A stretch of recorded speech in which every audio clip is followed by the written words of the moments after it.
Do your pears go bad too quickly? You might be storing them wrong. Proper storage can keep pears fresh and delicious for weeks. Let's fix that. Hi, I'm here. Welcome to my channel where we learn how to cook delicious, healthy meals that you can feel great about. It's easy to check if a pear is ripe and then easy to tell when it's gone bad. But have you ever wondered how long pears actually last and what the best way to store them is? Let's find out. To answer this question, I went straight to the source. This book is considered one of the best comprehensive guides to storing and preserving food, written by the Ball Corporation, who are well known for their canning products. They are trusted by millions of people around the world, and their guide has been used countless times in both my personal and professional life. Now let's get back to our storage question. First, avoid these common mistakes.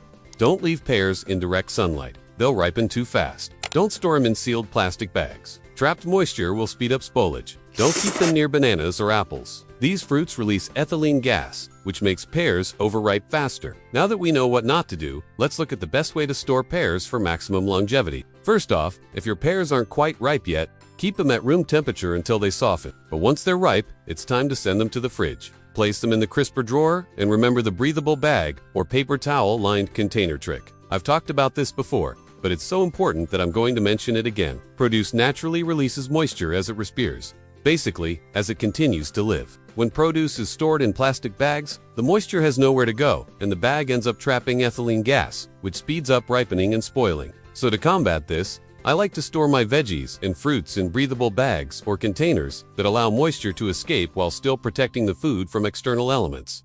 For example, you can store lettuce and celery in a plastic bag. Just make sure that it's not completely sealed. Instead, leave the top open or use a reusable bag that has a tie or a clip so that you can partially seal the bag without fully sealing it. And if you're storing something delicate like berries or grapes, you can line a container with a paper towel and place the fruit inside. Then place the container inside a plastic bag and tie the bag loosely. If you're storing something like an avocado or pear that releases a lot of moisture, it's best to wrap it first. Wrap the fruit in a paper towel or reusable cloth before placing it in a plastic bag or container. Alternatively, you can also put chopped lemon peelings into the plastic bag with your produce. Lemon peelings help absorb excess moisture and ethylene gas, which helps preserve your produce. By using these simple tricks, you can ensure that your produce stays fresher for longer. But wait, there's more.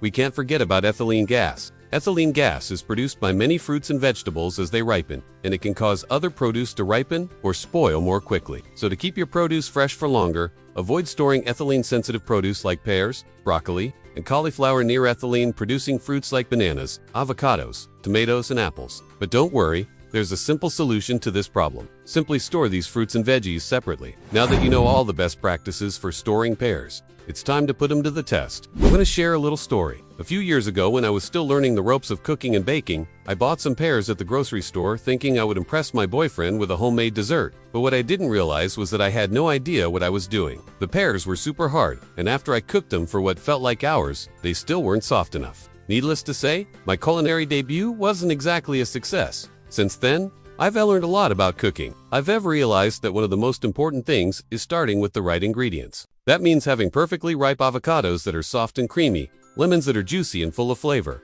and yes, even pears that are tender and delicious. That's why I'm so excited to share this knowledge with you today. With these tips, you'll never have to suffer through another tough mealy pear again. And who knows, maybe you'll even impress your date with your newfound culinary skills. It's incredibly easy to know if your pear is ripe.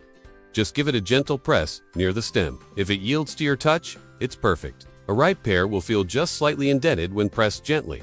If it doesn't give at all, it's not ready yet. And if it's mushy, it's overripe. Give it a sniff.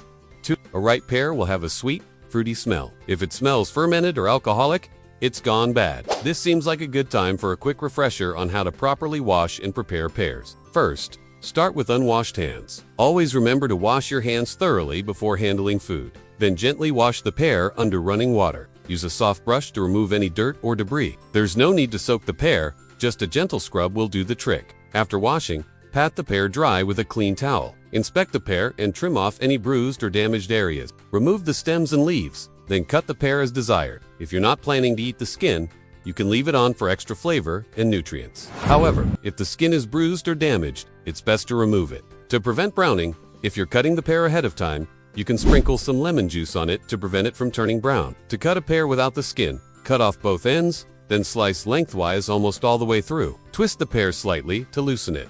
Open the pear and remove the core. Discard the core or chop it up and add it to your smoothie. Cut the pear flesh into small pieces or slices depending on your needs. If the pear is very ripe, it may break apart. In that case, you can simply chop the pieces together. As mentioned earlier, you can sprinkle lemon juice or a few drops of orange juice on the cut pear to prevent browning. Now that you know how to handle your pears, let's explore a few ways to enjoy this versatile fruit.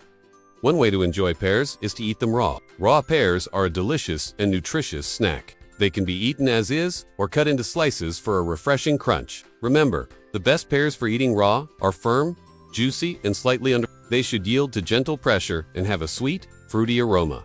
Pears are also delicious in salads. Adding sliced pears to a salad can provide a sweet and juicy flavor that complements the other ingredients. Try pairing them with spinach, walnuts, and goat cheese for a delicious combination. Pears are also commonly used in baked goods such as pies and tarts. Pear pie is a classic dessert that showcases the fruit's natural sweetness and deliciousness. Baked pears are another delightful option. Pears can be baked, whole, or in half, with spices like cinnamon and nutmeg for added flavor. Grilled or broiled pears are also delicious and can be served with ice cream or whipped cream. Now that you know how to store, prepare, and enjoy pears, it's time to put your knowledge to the test. Head to the grocery store and pick up a bunch of pears. Experiment with different varieties and see which ones you like best. Try storing them using the tips and tricks we've discussed and see how long they last. And of course, don't forget to share your experiences with us. What are your favorite ways to use pears? Have you tried storing them in the refrigerator?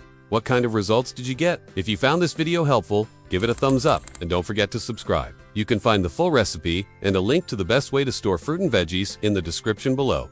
Thanks for watching. Until next time, happy storing.